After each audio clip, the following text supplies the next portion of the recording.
Well, hello everybody. Welcome to Beyond the Melody. I am Karen Marie. If this is your first time here, welcome. And if not, welcome back. Today is going to be a little bit different. I was going to do some music stuff today, but I was praying about it and I was like, it's not my heart. I want to do something different today. And what I want to talk about is, I was sitting around one day and I was thinking about something and I was like, there has to be more women who are feeling this way. Like, you are in your mid 40s, entering 50, you may even be 50, 60, 70, whatever your age is, and you've just not quite really figured life out yet. And you feel a little bit of imposter syndrome at this point. If you're anything like me and you're doing new things, you feel like, gosh, I'm too old to be starting something new. Like, this feels, in a way, it feels very imposterous for me to be trying to do something at 49 years old. And it feels silly for me to even not really fully know what it is that I'm supposed to be doing at this point in time in my life. Well, I am here to give you some relief and to let you know that you are not by yourself. There are a lot of us out here who are like that. And a lot of people who know me will find this very, very strange, because they'll probably be like, what you mean you don't know what you're supposed to be doing? You know 100% what it is you're supposed to be doing. You know what your gift is. That's true. I do know exactly what my gift is, but being able to execute it and put it into motion and put it in action has been the fight of my life. I guess I can tell you a little bit of my testimony that will kind of help you understand a little bit better. My husband, in July, will celebrate our 30th wedding anniversary. Yay! I love him dearly. He's my guy. And we've been through a lot, and we've come through a lot, and we are still managing a lot right now. But he's always, from a little kid, he's always known what it is he wanted to do. He's always known that he wants to be a professional musician from the time he was 8 years old. He's a self-taught bass player. He had people that he looked up to. He had people teach him a couple of things, but for the most part, he's pretty much self-taught. So from that time of being a little child at 8, he knew.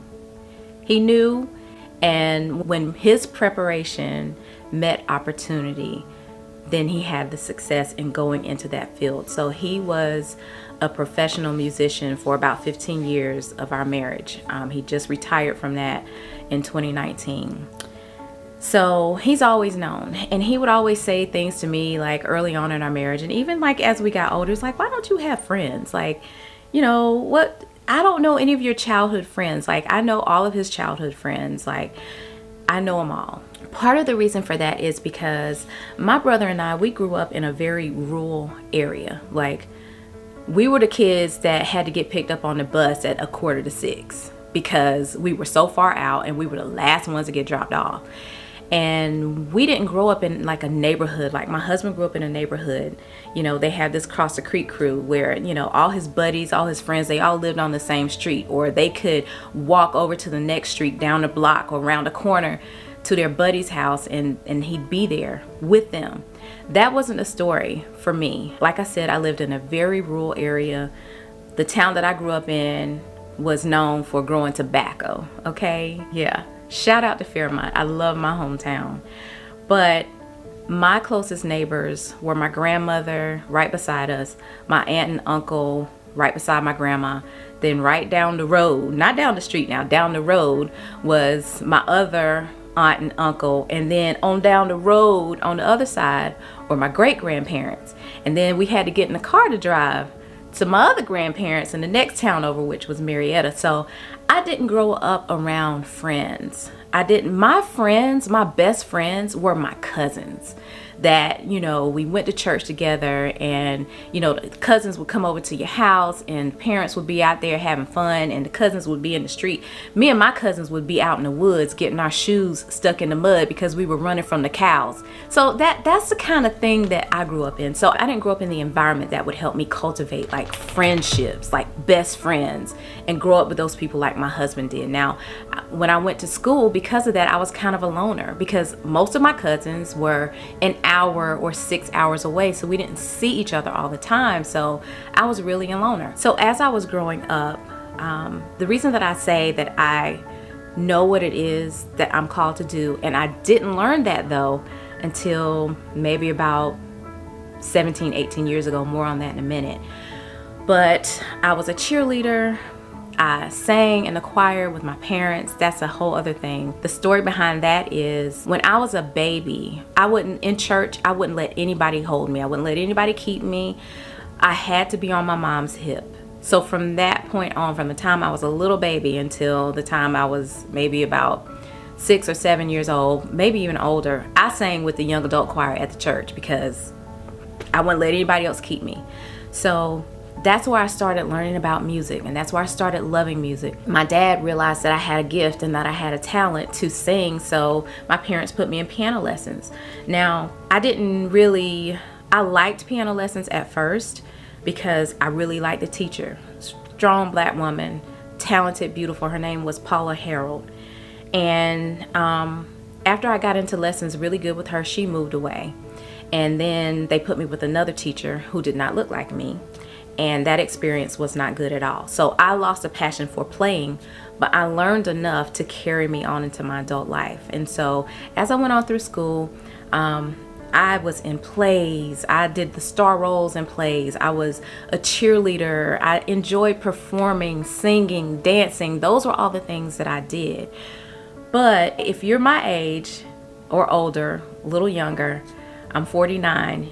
We come from the era of when you're in school. I don't even remember talking to the guidance counselor at all. I remember when I was looking at colleges, and one college, I was telling my mom, I was sitting at the kitchen table, mom was cooking dinner, and I was like, I don't see anything in here that, I'm really interested in. That era then, the suggestions were, well, do you want to be a nurse? You can major in business. Do you want to be a doctor? Do you want to be a lawyer? Do you want to be any of these things that are typical? Like, these things are going to help you make money and going to help you be successful. And I'm not blaming anyone for what I didn't figure out on my own, but there was nobody there to say to me, girl, these are your gifts. You sing, you dance, you perform. You're very gifted in those areas. Why don't you go into performing arts or something like that? And so all of that kind of just went over my head, and I never pursued it. Those were things that I always still loved as I got into, adulthood, but it's not anything that I ever really, really pursued in terms of education. And then I became a mama at 18, got married at 19, and like my whole world, everything changed. Everything kind of got put on the back burner. So it's like you forget about those things. You don't really forget about them. I take that back. You just kind of put them in the back of your mind, and it's like you don't think about it anymore because now you have responsibilities, and these responsibilities are your priority. It's like one of the things that I will always cherish, and I'm glad I had the opportunity to have this conversation with my mom just maybe last year. I was like, Mom, what did you want to do? Like, did you dream about anything? Like, because here's the thing about my mother. My mother did everything for us so well. She was the best mom. She was the most nourishing. She was a great wife. She was so much the supporter of all of us that I never knew what she dreamed about. Like, I never knew if there was anything ever in life that she wanted to do. Like, what did you pursue? Like what were your dreams? I actually didn't think my mama dreamed at all, because we never talked about it, because she did us so well that we didn't know anything about her. And as close as my mom and I are right now, it kind of makes me sad. It makes me, I could cry talking about it, because I'm like, why didn't I know this? Why didn't I know this about you? Well, my mom, I won't go into all the things that she said to me, but as simple as knowing that my mom did not want to live where we grew up. She had a dream to live somewhere else. That was her plan. And then, she axed that plan to get married and have a family and be where we were. And then I didn't know my mom was a social butterfly. There were associations and different things that were kind of like sororities that she, wanted to be a part of, but she didn't, for her own reasons, She was taking care of us and being a mom and being a wife and, you know, just all kinds of things that she wanted to do, that she just suppressed those things. And now that I think about it, I can remember myself being a lot like my mom was. Like, because of the things that I had suppressed and put on the back burner and put it in the back of my mind, because I was doing a lot of the same things that my mom did. I was being a mom and I was being a supportive wife. My husband had found his career. You know, he was able to quit his job that he could have retired from, and, you know, because that's what everybody encouraged us to do. Go to college, get you a job, retire after 30 years and ride off into the sunset. You know, my husband and I always knew, well, let me just talk for me, I ain't gonna talk for him, but I always have known that just ain't my life. That's not what I want to do. Like, I don't want to, you know, that just ain't me. And I've always felt like that's not what God wants me to do either. I have been a lot like my mom was. Take care of the kids, look out for my husband, support him in what it was he was doing, you know, help him fulfill his dreams. Somebody had to stay at the house, and that somebody was me. So everything that I dreamed about and everything that I thought that I wanted to do, or I really didn't know. So I enrolled in college when my kids were still in high school. I ended up getting a bachelor's degree. Still ain't what I wanted to do. It was just something for me to do while I waited for everything to settle down to get to where I really wanted it to be. So now I've got this load of student debt over here because I didn't follow really education wise what I really wanted to do. But learning all that about my mom was healing for me in a way, because it made me realize, okay, I'm not crazy. Some of the things that she just wanted to do, and they were very simple things. What my mom didn't want to be Oprah Winfrey, she didn't want to be Gayle King, or she didn't want to, you know, she didn't have aspirations to be, you know, like an actress or anything, unless that's something she didn't tell me. Maybe she didn't tell me that. Maybe she did have dreams and aspirations to do that kind of thing. But the very simple things that she wanted to do in life, she didn't do it. And now looking back, I see how I was a lot like her, and it made me unhappy at times. And I can look back at my mom and I can see now, I understand some of her frustrations and some of her moods. Like, I fully understand now as a grown woman at 49 why my mom was the way she was.